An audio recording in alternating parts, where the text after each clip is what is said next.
ಬೆಂಗಳೂರಿನ art of living ವತಿಯಿಂದ ಆಯೋಜಿಸಿದ್ದ ಫಾರ್ಮಾ ಕಲ್ಚರ್ 2026 ಕುರಿತ 2 ದಿನಗಳ ರಾಷ್ಟ್ರೀಯ ಸಮ್ಮೇಳನಕ್ಕೆ ಜಲಸಂಪನ್ಮೂಲ ಸಚಿವ ಎನ್ ಚೆಲುವರಾಯಸ್ವಾಮಿ ಇಂದು ಚಾಲನೆ ನೀಡಿದರು.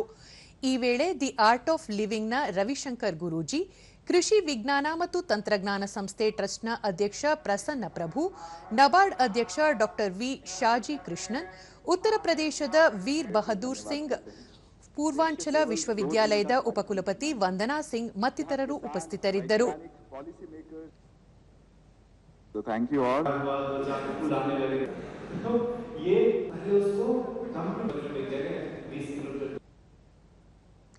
ಬಳಿಕ ಚೆಲುವರಾಯಸ್ವಾಮಿ, ತಾಂತ್ರಿಕ ಜೀವನ ಮಾನವರಲ್ಲದೆ ಪರಿಸರದ ಆರೋಗ್ಯದ ಮೇಲೂ ಸಾಕಷ್ಟು ಪರಿಣಾಮ ಬೀರುತ್ತಿದೆ. ರಾಸಾಯನಿಕ ವಸ್ತುಗಳು ಹಾಗೂ ರಾಸಾಯನಿಕ ಯುಕ್ತ ಆಹಾರ ಬಳಕೆ ಇದಕ್ಕೆ ಪ್ರಮುಖ ಕಾರಣವಾಗಿದ್ದು, ಅದನ್ನು ತಡೆಗಟ್ಟಬೇಕು. ರಾಸಾಯನಿಕ ಮುಕ್ತ ಸಮಾಜ ಮಾಡಲು ಎಲ್ಲರೂ ಕೈಜೋಡಿಸಬೇಕು ಎಂದರು. ಈ ಲಾಸ್ಟ್ ಟೈಮ್ ನಾನು ಮಂತ್ರಿಯಾಗಿದ್ದಾಗ ಜೋಡಾ ತಾಲೂಕು ಕಾರವಾರ ಜಿಲ್ಲೆನಲ್ಲಿ ಸಂಪೂರ್ಣ ನ್ಯಾಚುರಲ್ ಫಾರ್ಮಿಂಗ್ ಅಂತ ಘೋಷಣೆ ಮಾಡಿ ಅಲ್ಲೆಲ್ಲ ಕೆಮಿಕಲ್ನ ಆ ತಾಲೂಕಿನಲ್ಲಿ ಸಂಪೂರ್ಣ ಅದು ಮಾಡಿ ಅವರಿಗೆ ಎಲ್ಲ ಥರದ ಪ್ರೋತ್ಸಾಹ ಮಾಡಿ ಮಾಡ್ತಾ ಇದ್ದೀವಿ.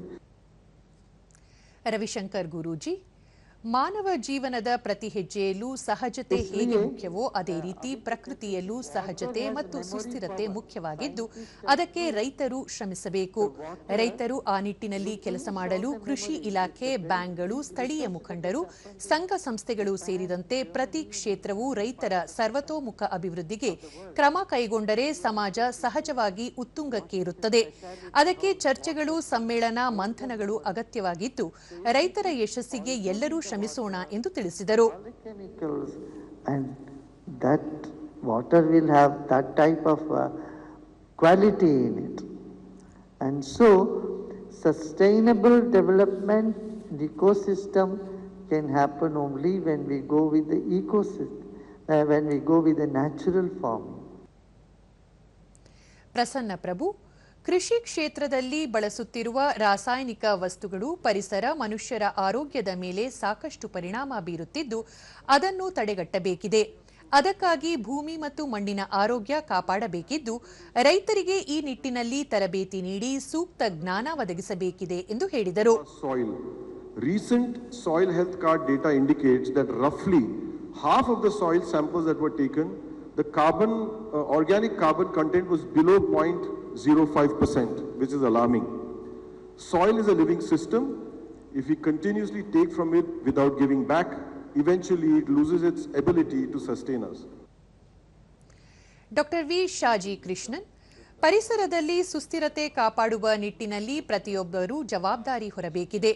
ರೈತರು ಇದರಲ್ಲಿ ಪ್ರಮುಖ ಪಾತ್ರ ವಹಿಸಬೇಕಿದ್ದು, ರೈತರನ್ನು ಆ ನಿಟ್ಟಿನಲ್ಲಿ ಕೊಂಡೊಯ್ಯಲು ಇದೊಂದು ಉತ್ತಮ ಅವಕಾಶವಾಗಿದ್ದು, ಗ್ರಾಮೀಣ ಪ್ರದೇಶದ ಕೃಷಿ ಭೂಮಿಯ ಸುಸ್ಥಿರತೆ ಕಾಪಾಡಲು ಈ ಮೂಲಕ ಭೂಮಿಯ ಫಲವತ್ತತೆ ಹೆಚ್ಚಿಸಲು ನಬಾರ್ಡ್ ಮುಂದಾಗಿದೆ ಎಂದರು. And you all know that a seed carries the promise of life, but whether the promise should become prosperity, that depends on what we do. The soil we nurture, the water we conserve, the ecosystem we protect, the institutions we build around the farmer. ವಂದನಾ ಸಿಂಗ್, ನೀರು, ಮಣ್ಣು, ಗಾಳಿ ಎಲ್ಲವೂ ಶುದ್ಧವಾಗಿದ್ದರೆ ಎಲ್ಲರೂ ಆರೋಗ್ಯವೂ ಉತ್ತಮವಾಗಿರುತ್ತದೆ. ಇಲ್ಲವಾದಲ್ಲಿ ಭವಿಷ್ಯದ ಪ್ರಜೆಗಳು ಸಾಕಷ್ಟು ತೊಂದರೆಗೆ ಸಿಲುಕಲಿದ್ದು, ಮುಂದಾಗುವ ಅನಾಹುತ ತಪ್ಪಿಸಿ ವಿಕಸಿತ ಭಾರತಕ್ಕೆ ಕೈಜೋಡಿಸಿ ಎಂದರು. वाटर को कंजर्व करना है और अपने रिसोर्सेज को जहाँ तक हो शेयर करना है, सो दैट हमारे रिसोर्सेज वेस्ट ना जाएं, हमारे रिसोर्सेज का मैक्सिमम यूटिलाइजेशन हो.